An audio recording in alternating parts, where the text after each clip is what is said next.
পৃথিবীতে অসংখ্য জাতিগোষ্ঠী আছে যারা কিনা পৃথিবীর বৈচিত্র্যময় সৌন্দর্যকে পূর্ণ করে। এই অসংখ্য জাতির মধ্যে পিগমি এমনই এক জাতি। এদেরকে বলা হয় পৃথিবীর সবথেকে খাটো মানবের জাতি। এদের শারীরিক উচ্চতা এতটাই কম যে স্বাভাবিক মানুষদের মধ্যে যাদের খাটো বলা হয় তাদেরও ধারে কাছে নেই। এমনকি সভ্য সমাজের সাথেও এদের কোনো যোগাযোগ নেই। আফ্রিকা মহাদেশের পুরোটাই এক আশ্চর্যে ঘেরা, আর আফ্রিকার এক আশ্চর্য জাতি হলো পিগমি মানব জাতি। পৃথিবীতে একজন মানুষের স্বাভাবিক শারীরিক উচ্চতা 5 ফুট 7 ইঞ্চি, আর মেয়েদের গড় উচ্চতা 5 ফুট 2 ইঞ্চি। কিন্তু পৃথিবীর বুকে এমন এক মানব গোষ্ঠী আছে যারা এই স্বাভাবিক উচ্চতার ধারে কাছেও নেই। তাদের বলা হয়ে থাকে বিশ্বের সবচেয়ে খাটো মানুষ। অদ্ভুত এই মানব গোষ্ঠীর নাম হলো পিগমি। পিগমি হলো আফ্রিকার একটি ক্ষুদ্র জাতিগোষ্ঠী। পিগমি শব্দটির উৎপত্তি গ্রিক ভাষা থেকে, যার অর্থ হলো কনুই পর্যন্ত। এদের গড় উচ্চতা 4 ফুট। পিগমি জাতি নিজেদের পা নামে সম্বোধন করে থাকে, যার অর্থ হলো মানুষ। মজার ব্যাপার হলো সারা বিশ্বের মানুষ যে তাদের পিগমি নামে ডাকে তা এই মানুষগুলো জানেই না, কারণ সভ্য জগতের সাথে এদের কোনো যোগাযোগ নেই। তারা নিজেদেরকে পা হিসেবেই জানে। দক্ষিণ পূর্ব এশিয়ার কিছু কিছু জায়গায় পিগমিদের অস্তিত্ব ছিল। ফিলিপাইনদের ইয়েতি আদিবাসীরাও মূলত পিগমি মানব গোষ্ঠীর অন্তর্ভুক্ত। পিগমিরা বামন আকৃতির জঙ্গলবাসী একটি সুপ্রাচীন মানব সম্প্রদায়, কিন্তু সভ্যতার ক্রমবিকাশের ফলে নিজেদের অস্তিত্ব হারিয়ে ফেলেছে এই জাতি।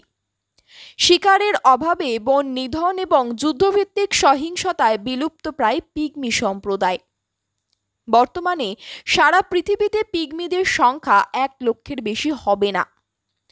পিগমিদের শারীরিক উচ্চতার কারণে অনেক সময় বাচ্চা আর প্রাপ্তবয়স্ক তা বুঝে ওটাই কষ্টকর হয়ে যায়।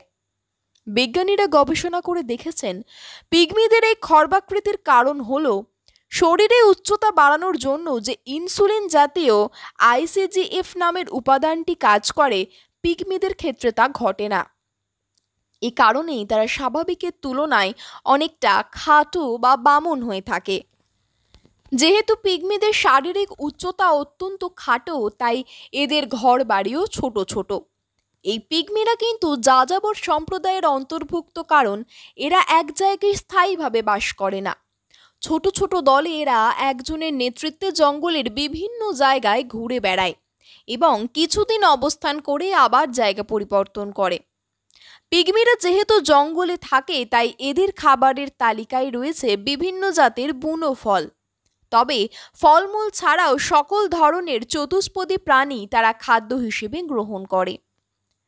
খাবার সংগ্রহের জন্য এই পিগমিরা শিকার করে বেড়ায়। পিগমি জাতিগোষ্ঠীরও দলনেতা থাকে, আর এই দলনেতা নির্বাচিত হয় কঠিন পরীক্ষার মধ্য দিয়ে। দলনেতাকে তুখোড় শিকারী হতে হয়। জঙ্গলে বসবাস করার ফলে সভ্য জগতের অনেকেই পিগমিদের বন মানুষ বলে অভিহিত করলেও পিগমিরা বন মানুষ নয়, বরং তারা আমাদের মতোই রক্ত মাংসে গড়া মানুষ। মানুষ তাদের যতটা হিংস্র ভাবে, তারা ততটা হিংস্র নয়। যুদ্ধ কিংবা বিবাদ পিগমিদের অভিধানে নেই বললেই চলে। এমনকি তারা নিজেদের মধ্যেও কোনো ঝগড়া বিবাদে লিপ্ত হন না। বৈচিত্র্যময় গান ও নাচ পিগমি সংস্কৃতির অন্যতম বৈশিষ্ট্য। প্রায় প্রতিটি উৎসব এবং শিকারের আগে ও পরে তারা গান ও নৃত্য করে। নৃতাত্ত্বিক গবেষকদের মতে মানব সভ্যতার প্রথম দিকের জীবন্ত নিদর্শন এই পিগমি সম্প্রদায়। সভ্য সমাজে আলো না দেখা এই সম্প্রদায় চলাফেরা এবং আচার অনুষ্ঠান যেন লাখো শতাব্দী আগের মানুষদের আচরণকেই প্রতিফলিত করে। তবে দীর্ঘ সময় ধরে টিকে থাকা এ জাতি আজ বিলুপ্তির পথে। এই ধরনের ভিডিও দেখতে অনুগ্রহ করে চ্যানেলটি সাবস্ক্রাইব করুন এবং ভিডিওটি লাইক এবং শেয়ার করুন। সেই সাথে আপনার চিন্তা ভাবনা এবং পরামর্শ আমাদের সাথে শেয়ার করুন।